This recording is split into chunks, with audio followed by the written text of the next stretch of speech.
listeners. Welcome back to Impacting the Classroom, the podcast that talks about big topics that have an even bigger impact in early education.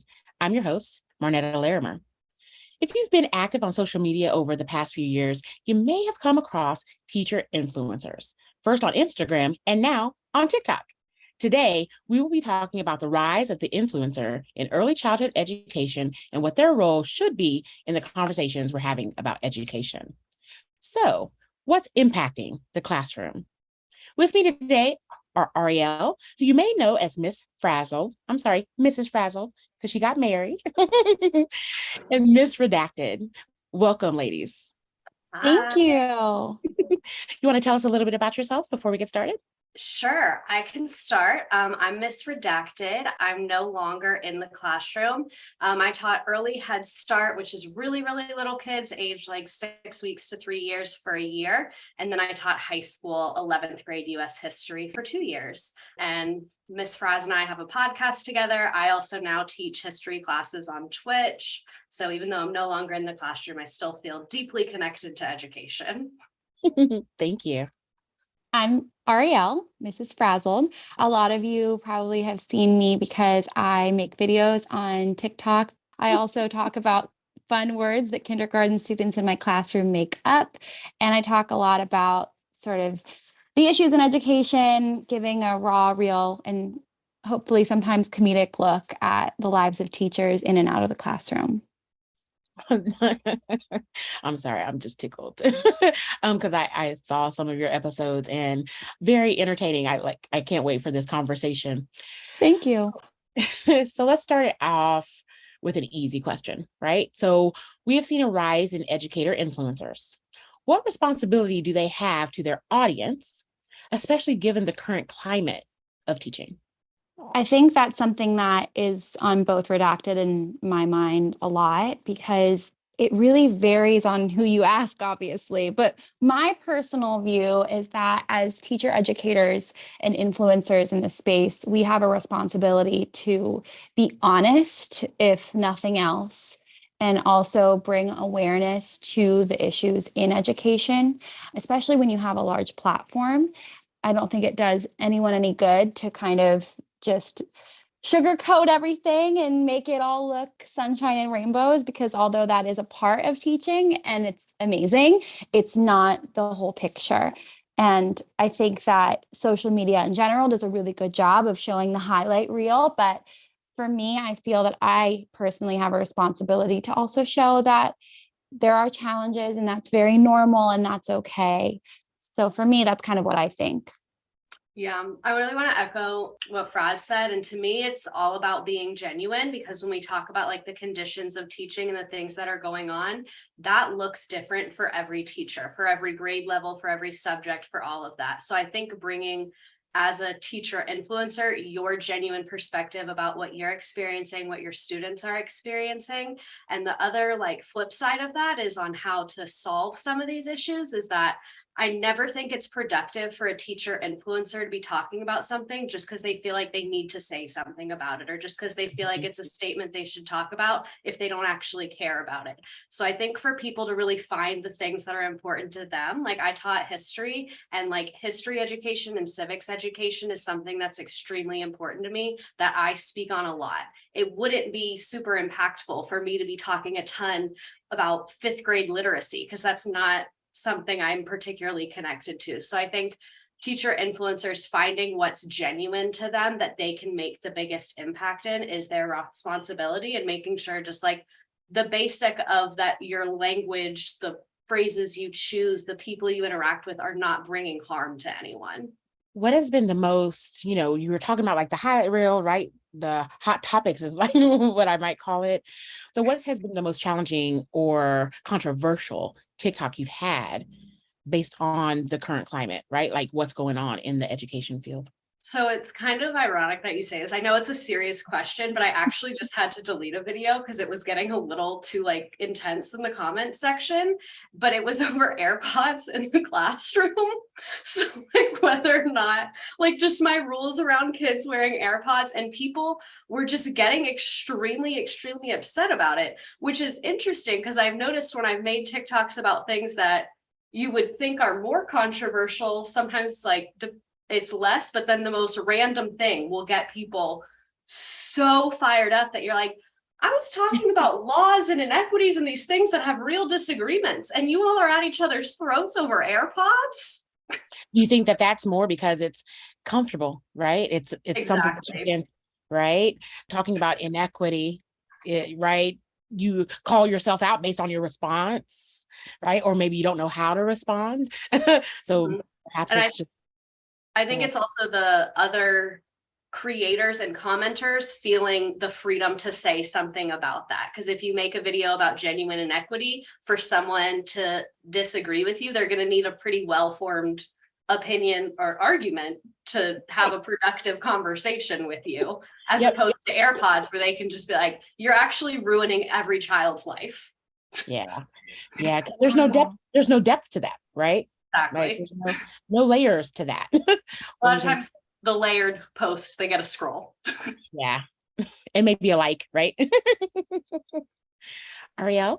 That is such a good point. Just that is the AirPods are something easy to engage with, because when you brought that up, Redacted, it reminded me of my water bottle video that got like 13 million views or something, because during COVID, the water fountains were closed at my school and my students couldn't go to the water fountain, but they would often forget their water bottles. And I didn't want to go downstairs and get them like a disposable one. So I just bought reusable ones from the dollar store, and people had the most to say about it. Like, why aren't you labeling it special? Like, why aren't you decorating it? Like, why aren't you building something in your classroom for it? All of that.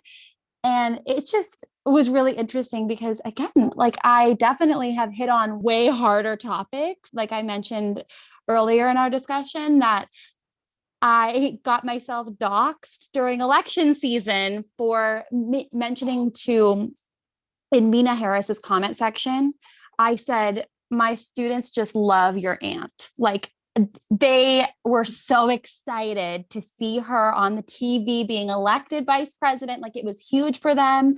And people got so irritated. They were like, you're indoctrinating children. And I was like, I showed them who won the election. Like, what are you talking about? And that was very controversial for them. But yeah, it's interesting how it's much more comfortable to engage with those easy, low-hanging topics. Yeah, most definitely. Water bottle hate. I forgot about that. That was, people were getting wild. People like, the BPA is going to kill the children. You never cared. And the bottle literally said BPA free in the video. I was like, are you okay? Are you okay? Wow. Yeah. So that brings me to my next question, right? So you have this platform, right? This huge following, a lot to say. So as two white women, right? And for those who are listening, right? As two white women in the spotlight, how do you see the role of social media influencers in improving equity within the education system? Redacted, you already talked a little bit about like civic education, things like that. Like, let's expand on that. Yeah, so I think it's definitely something that you need to be hyper conscious of, especially in the education world, especially when you're working in a community where it's not predominantly white, or even any community. It's something you need to be conscious of. And just what you were saying about like the passions around civic education and the things that I like, it's no secret that like the algorithm prefers certain people that look a certain way. When I look at my stats, if I have my hair down, if I have fake eyelashes on, if I have certain things on, my numbers do way better. So to me, like, I love using my platform to talk about things like history education and how I work in Florida. So much of the curriculum is so biased, and so much about the experiences of people of color in the United States has been completely left out. So I've loved being able to do my history streams and talk for like 2.5 hours, very in depth about those topics, because I know this magic capitalistic numbers game algorithm thing is feeding people here, and it's my responsibility to do something productive with their time that's going to make the place, or make the world, a better place for everyone in it, as like corny as that sounds. Yeah.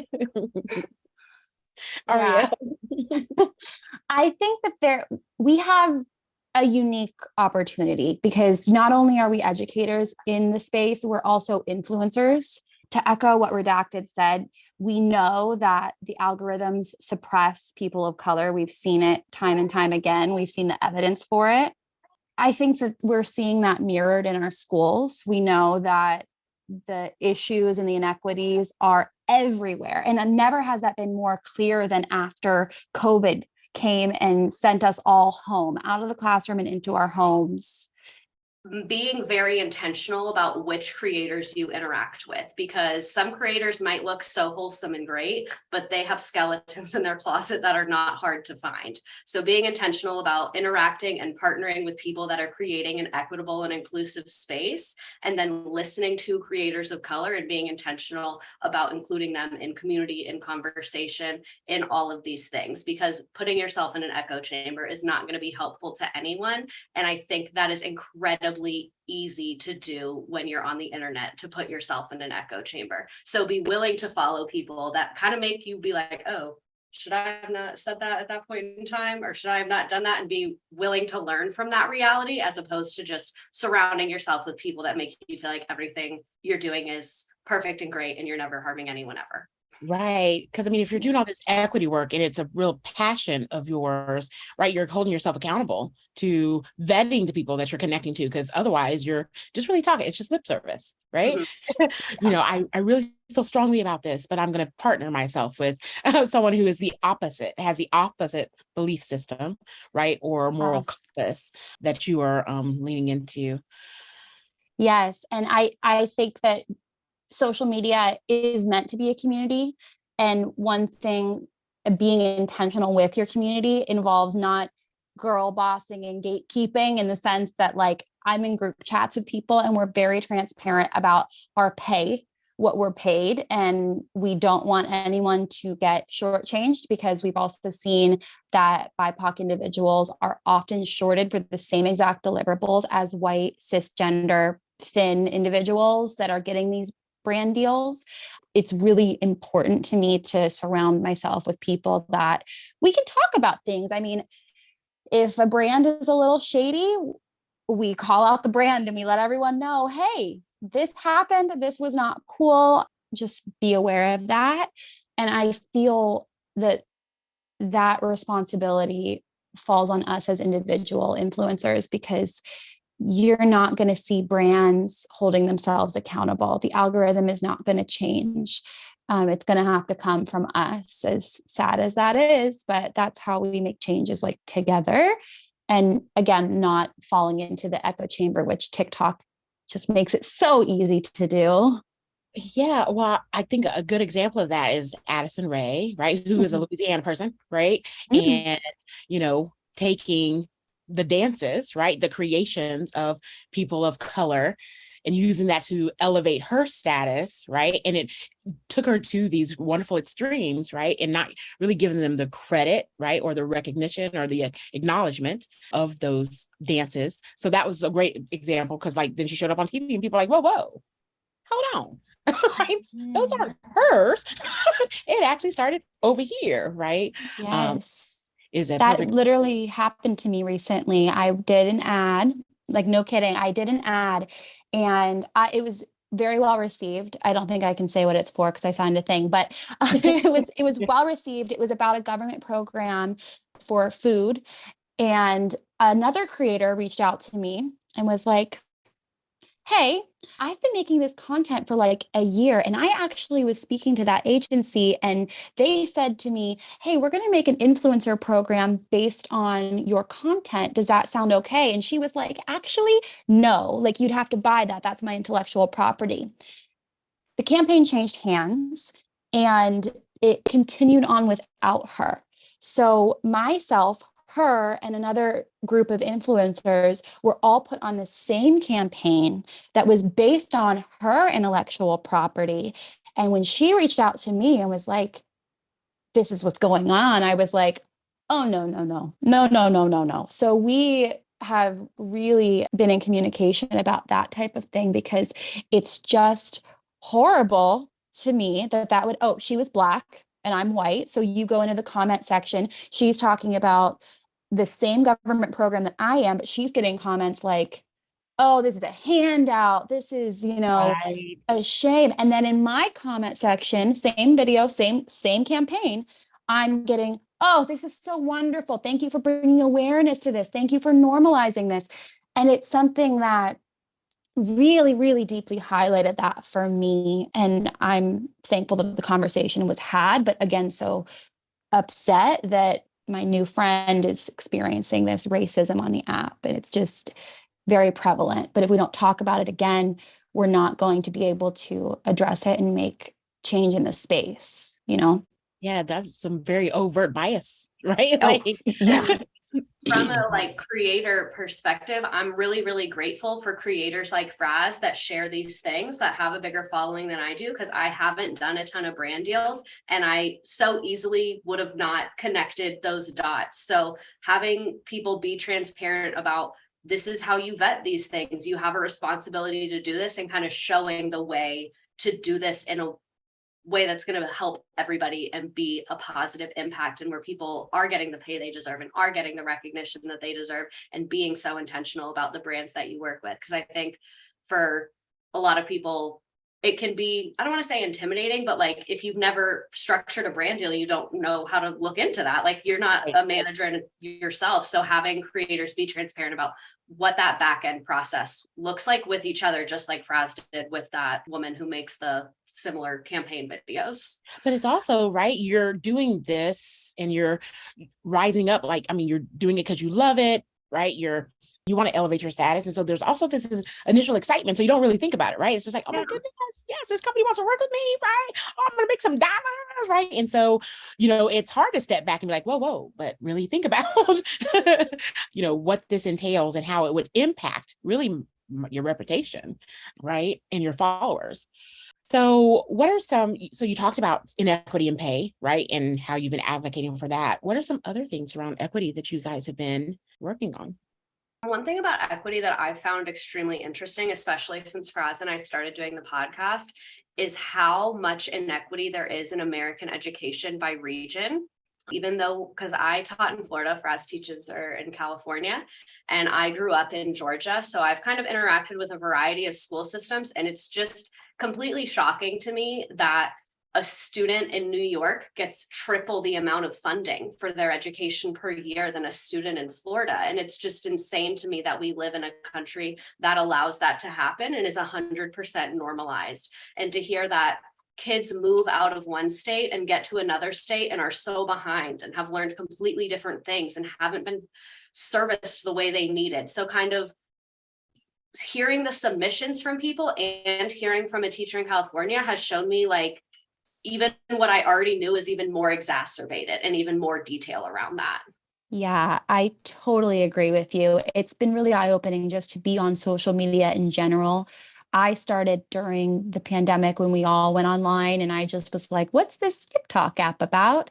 And I very quickly found educators from all over the world. And so often I would say, well, this is how it is. And my comment section would be filled with things like, actually, no, that's how it is in Southern California. I teach in Los Angeles, but that's not how it is everywhere. And, in LAUSD, I don't work there, but LAUSD is the biggest California school district. And in our area, schools are funded by income tax dollars. So what ends up happening is there's huge inequities across this giant area. I mean, LA County has Brentwood and Southgate. It has like the Palisades and it has East LA. Like it's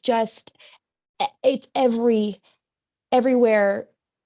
It's all over the pay scale. So what ends up happening are these schools have a lot of resources or almost no resources. And I have friends that teach in LAUSD who are shocked that I've never had a smart board in my classroom. I've never had certain technologies because they're like, well, aren't you at a Title I? Don't you guys get additional funding? And I'm like, allegedly, I would love to know where it is. So talking about that has really opened my eyes to just how different it is state to state, county to county, region to region, because there's also differences in how teachers are credentialed. So the very way that teachers are teaching is so different. And that adds to what Redacted was saying about the different educations that our students are getting and the technologies that were sent home during the pandemic for students to learn on. Like some kids got old Chromebooks and some kids got brand new iPads all sent home for them. And some kids didn't have Wi-Fi, so they're getting hotspots, but the hotspots aren't that great. And it's like, you're seeing it so much more clearly now.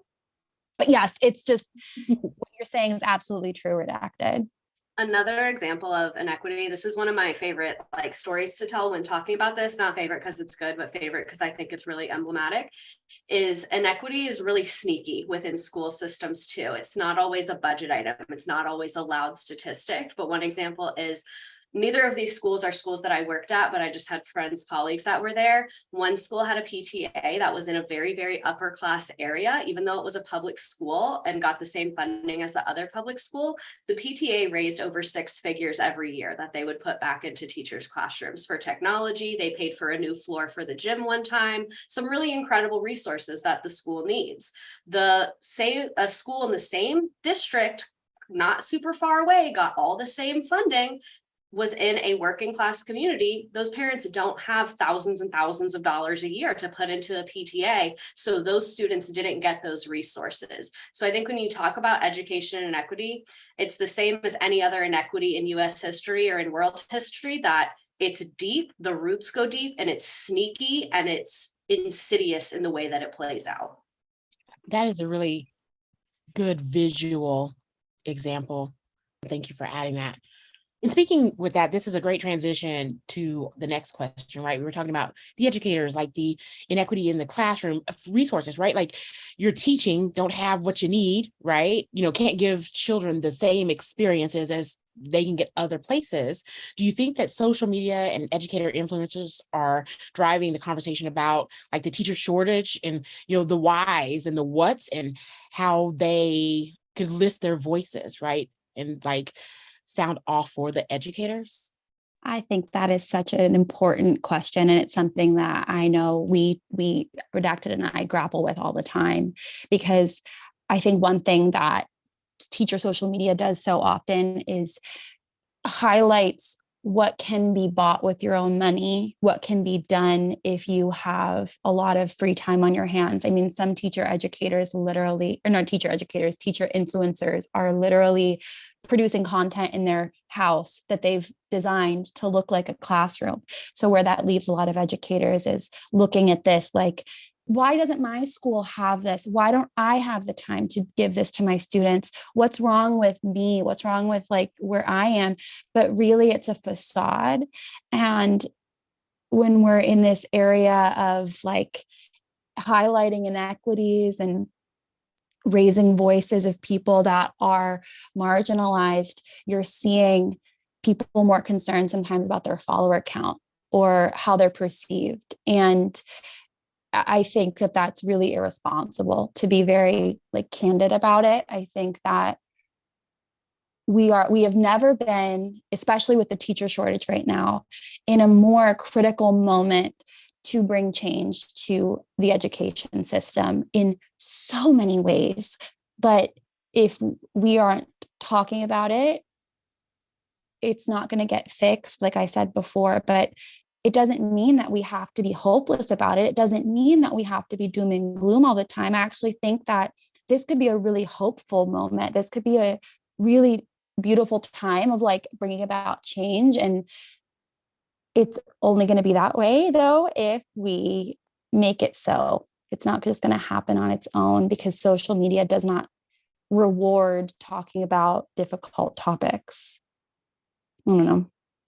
And I think social media, I interpreted the question a little bit differently, but in terms of like the teacher influencers can like with the shortages and the way it's being discussed, and are they driving the conversation? What we were saying earlier about echo chambers is sometimes I'll be on TikTok and I'm like, yeah, everyone knows the teacher shortage is so bad. It's so crazy. Everyone's talking about it. And then I turn on the news and it's like a 30-second clip. Right. I think social media is great and social media is also terrible. But one of the things that I love about social media is I think it's really an amazing way to have like boots on the ground for any situation and to be hearing from people that are in it. Because when they are on the news, they interviewed a union president that I have interacted with who treated me very terribly and was part of the reason I left teaching. So that's not the voice of the people. Just how when there's a major weather event, you like to hear from the people right there. I think that's a great thing about teacher influencers on the internet and non-influencers, just teachers on the internet sharing their experience, is they're sharing the very real reasons why they left, because everyone has a different reason.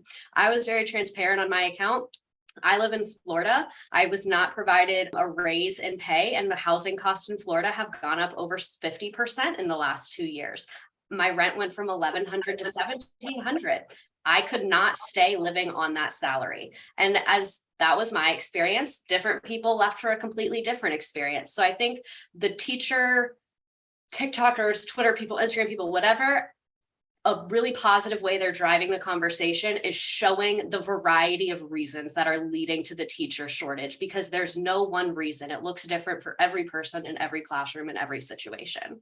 So that being said, with because it has been an exodus, right? Like, and it's not even just leaving the classroom, they've left education, period, right? You have teachers who are getting whole new professions, right? They're not even changing subjects, ages, right? Like, what would you say to those who have decided to stay?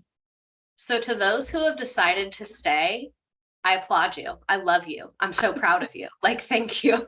Yeah, because it's hard to leave. I still grapple with a lot of guilt over it. And to those who stay, like, it's hard to say what I would say to them, because I know they're in such a tough position and they're so needed. And I just want so much better for them. And I hope that by people leaving and talking about what's going on, it gets better. And I also know to the people who have stayed, I'm not trying to like drive a teacher shortage right now, but I know a lot of educators who their whole life they wanted to be a teacher. They're very, very like committed to it. They majored in it and they're very afraid to leave. I would just say, if you want to stay, absolutely stay, rock on, stay. But if you want to leave and the only thing holding you back is fear of trying another field, fear of trying something new, like, you are so much stronger and so much more capable, and teachers do so much more than anyone in a corporate office can say. Like, your abilities are so beyond what you think they are, and you can do amazing in other fields. So like, don't let your own fears hold you back. But those of you that are like in it and want to stay in it, like, I bow down to you. Send me your Amazon wish list. I'm praying for you. Arielle? I feel like people who are still in the field have a really unique opportunity. And I just hope that we remember that we are in a teacher shortage right now. So if somebody comes at you with some nonsense, remember that you have kind of the upper hand sometimes. You can really advocate for change in a way that is, you're advocating for change from the inside. And people who have left have advocated for change by saying, you know what, I can't take any more, but they really need us right now. Districts really need you. And I just hope that they remember to use their teacher shortage voice with you, that they know what they have in a sense. But people who stay and people who want to go into teaching, I hope that the issues that are being highlighted right now don't discourage you, but rather like light your fire, in the sense that you feel empowered to do something about it and shine a light on these issues, versus like, oh my gosh, it's so awful right now, there's nothing that can be done. Because I think that there is. I think that we're stronger together than we are apart, and we should continue talking about it. And I am also praying for those still in the field and sending you all the good vibes. I'm on maternity leave, so. So lucky. Yeah. Many of our audience members are policymakers, district leaders, school directors. You said that you believe that there's something that can be done. What do you want them to know? If you are in charge of making policies, laws, doling out funding, please listen to educators in the classroom, the people that are in the field right now, not administrators or board members, not even necessarily the random voter on the street, but really honing in on what it is that teachers need in your community, in your state, whatever level you're representing people on. Those people in the classrooms are the ones who know what they need and really trust what they say, is what I would say. Yeah. And I'll take that even a step further, because you took the words out of my mouth. Listen to teachers, because they are the ones there. And we're in a teacher shortage, friends. Let's sign up to sub. If you are a policymaker, let's get our hands dirty. Let's listen to the teachers inside the classroom. We can sub one day a week. I would say I also come from a high school teaching background, so this is a little different with elementary, but also really listen to children. I loved when my students would go to school board meetings and talk about their experiences. And I loved helping, so I said with like civic engagement and education, I loved helping them prepare for that, because teenagers are so much more insightful than we realize. And so many policies get passed that affect their school day that really negatively affect their mental and social emotional health. So I would say listening to kids' experiences, and I'm very much in favor of choice being left to teachers and to kids. So I think giving teachers the flexibility and freedom to know their students and know what they need to do for themselves in their classroom. There were so many times I was acting on policies that I knew were not helpful to my students, but I was acting on it because someone was going to come through with a clipboard and send me a really mean email if I didn't act on it.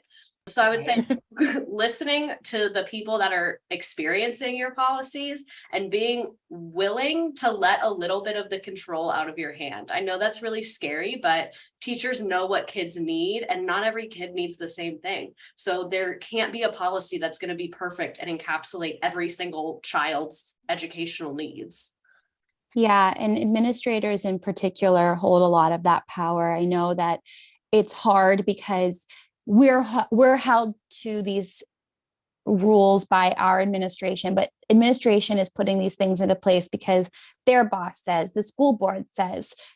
But I think having an administrator who really stands up for student-centered policy and learning and listens to teacher voice, those administrators are like gold. I mean, they are so valuable. And I had an administrator last year who I was like, I would teach for you at the bottom of the ocean, because she just time and time again came to me and wanted to be student-centered, wanted my input, regarded me as an expert in my classroom and a professional of my field. And you'd be surprised how infrequently that happens.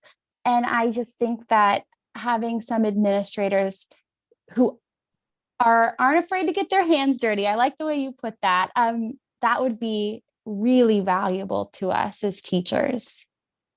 Another comment on the administrator. I have seen a circle of 5 administrators discussing what they were going to do because we needed 2 subs for the day.